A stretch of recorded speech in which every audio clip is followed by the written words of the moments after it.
Hello and welcome to Star Citizen Sunday with me, Ryan, aka Mac. This is a weekly show which covers everything from the world of Star Citizen over the past week. Links to everything discussed can be found in the description below, so let's get on with it. This week we see some advancements in the item and ship startup interaction system. We take a look at how space stations and planetary bases are coming along, plus an awe-inspiring ship update from the UK office. Definitely not to be missed. So in this week's newsletter, Chris Roberts is in the UK office helping with Squadron 42 and reviewing many aspects of Star Citizen. He will be heading to the Frankfurt office soon. 2.2.6 is still lined up for the 23rd of March, all being well. This is according to the production schedule, which you can find a link to in the description below.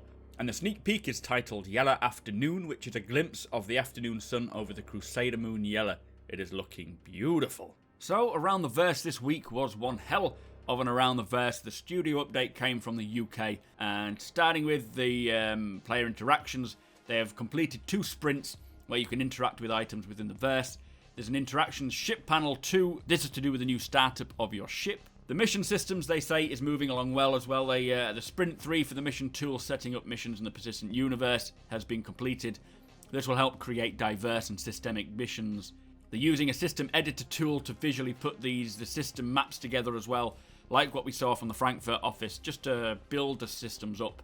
They have added 2 new location animations to blend walk and into run and then back again. It does look fantastic, so much more realistic and natural and smooth, not this jerky movements that we're seeing at the moment. I'm so glad they're changing that. They have improved the AI pathfinding to make it more smoother as well. This is for the NPCs. Graphics are improving the lighting in the game. A massive difference to the character lighting. I'll play this in the background. Such a difference. And it looks great. Just the level of detail in these character faces are amazing. They've done some work on the networking as well to reduce the net worth band, which is always a good thing. In animations, they have worked on the reloading, the firing, hand poses, select and deselect. They're all being worked on for the P4AR, the P8SC, the P8AR, the Devastator shotgun, the railgun, the Gallant, and the Arrowhead. They've done some previous work for the oxygen and stamina, plus feedback on the female rig posing, as well as a prone combat animation pass. In facial animations, the focus is on Squadron 42 to bring the characters to life, and the persistent universe for 3.0 to support bartenders, shopkeepers, and the general population. Now, concept work is ongoing for the Aegis Reclaimer interiors, and we will see more on this later. They've done a second pass on the weapons to improve the reload visuals and add detail, as well as ongoing work on ship weapons. They've done some concept work on the PU and Squadron 42 environments. Space stations are looking very, very cool. They've done some good work on the truck stop interiors as well, including modularity to show the variety of locations. For planetary service outposts, they are just finishing the art and base building set, which is now complete. They have everything now they need to create multiple outposts, distributing them throughout the verse very, very quickly. They're looking into how each building and material will react to different environments, so they're working on a system to give it believable integration without using valuable artists. They're also creating interesting space, sort of the look and feel of it, so when you're travelling through nebulas or dense asteroid fields, space storms or an anomaly, it all needs to look good.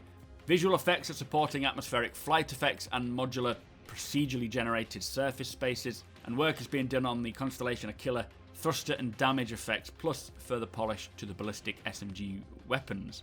Now, UI is working on the PU and the Squadron 42. We got to see some kiosk shopping interfaces in prototype. They do look very, very good. Obviously, ignore what is written on them. This is just placeholders. And the audio is supporting all the work the other teams are doing, fixing performance issues, as well as doing the audio for the Dragonfly, the Prospector, the Aquila, the Buccaneer, and the Ursa. And it all sounds fantastic. I'll let you listen to that for a sec.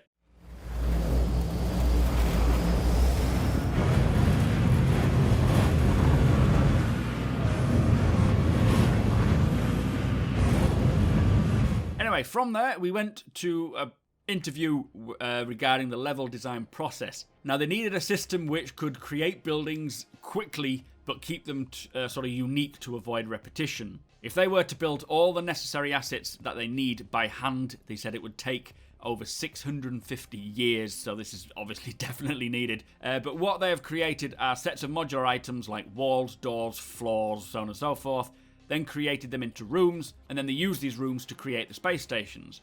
Once they have the room shapes, they then get the room content, and I found a way to create many rooms which feel completely different. Sort of change them up using the low-tech, high-tech, modernism styles, the wear and tear or the dirt, etc. Then internal props, different power for the rooms, whether it's derelict, all this will go into it and change depending on what's needed. We also got to see the concept of the truck stop, which I've just done a separate video for. I don't think it'll be out yet. It may do, but it may be out on Monday or Tuesday. They work out the rooms that are needed for the station, and then they sort of flow it through from there, and it creates the full stations very, very quickly, and using the same flow, but the variations make it different in each way. They say that they can generate 30 stations a day, but it still needs a lot of work and refining through it out to completion. So it's not releasing 30 stations per day, but they can generate them in order for art to get in there and do their thing. They said that once we start seeing repetition, they will work out a way to change it, so they'll add different archetypes. So we should never really see too much repetition in these things. The focus is currently on satellites, planet outposts, and obviously truck stop. Now these are known as their sort of lower mid-tier stations. They will still have bespoke stations, which are handcrafted. And for the future, Todd Pappy says that it'll be interesting to see if they can create a full city using this development. But the levels are not built to optimize for FPS like traditional games, so you know, your cutoff points, your tunneling sort of things, they're not designed specifically for FPS. They want to make them more as a living area to make them believable. So FPS will be interesting, but it won't be as well defined. You'll have to make up your own choke points and all this tactical ideas. These places will tell stories rather than just be static locations, so expect to see a lot of history to them, investigating, you know, you can learn a lot about them and why they're there, how long they've been there, what's changed about them. Anyway, very, very cool. But to finish up with, this is the best part of the ATV. We got a UK ship video. Now, I'll just leave it playing in the background. We saw the Razor cockpit, the hull seat interior construction and animation, the Javelin interior and cargo, gravity generator with air hockey, the hangar, which looks very similar to the Polaris, but it must be the Javelin. The Reclaimer as well, which is even better. Man, I love this game. Anyway, I've done a separate video on the UK ship updates. That should have gone up probably yesterday, so find the link below. So in this week's Star Citizen Happy Hour, there wasn't much information to get out of it. It was mainly just playing Star Marine. But the questions I did pick out were, at which point will orgs be customizable in-game? Can we subdivide into multiple branches with their own budget? Very good question. And Jared says they are just talking about upcoming org changes. They've got a couple of ideas for customizing the roles as well as the ranks to help build the org. Once working, it will be implemented into the game, and it'll give players better control and management of their organizations. It's definitely coming, it's just a matter of when. Next question is, can we make a second account on our current package, or do we need to buy a separate game package? And they say, obviously this was a thing to start with, where they said you would be able to have a second account, a sort of beneficiary. They're still evaluating the options. They're not 100% sure on the answer yet, but I wouldn't be surprised if we did get the option too. After this, the question was to do with the next concept sale. What is it? When is it happening? And they say it's fast approaching. There's no date as yet, but they'll give an announcement a week in advance. Fourth question is to do with the medical search and rescue. When will this be getting any love? And it's absolutely going to happen as soon as the Cutlass is reworked and complete. They will then lead on to the Cutlass Red, which is the search and rescue, and the Cutlass Blue, which is the bounty versions, and that will be when they develop the gameplay for it, I expect. So final question is to do with the spider, the flying spider name that we saw in a previous Happy Hour, where they created this cool looking alien creature that's from another planet, and you could name it basically. If you go to the forums, I'll try and find a link. If I don't put the link in the description, do just remind me, because I'll forget otherwise. And you can vote for which one you like, plus you can sort of upvote ones you do like. They will take the top so many and then submit that probably to Chris Roberts or to whoever, maybe to the public, and then we can decide. Anyway, that was Happy Hour. Let me know your thoughts, guys. Let's move on. So this week on Citizens of the Stars, the Citizen Spotlight highlights Rockseeker for his map of Yela with all locations, definitely worth checking out. Quantum Questions was with Cherie Heiberg, who is the archivist, and her answers were that they are working on the new renders for the star map, plus syncing it with the Galactopedia. Ellis is the system with the most planets, which is 13.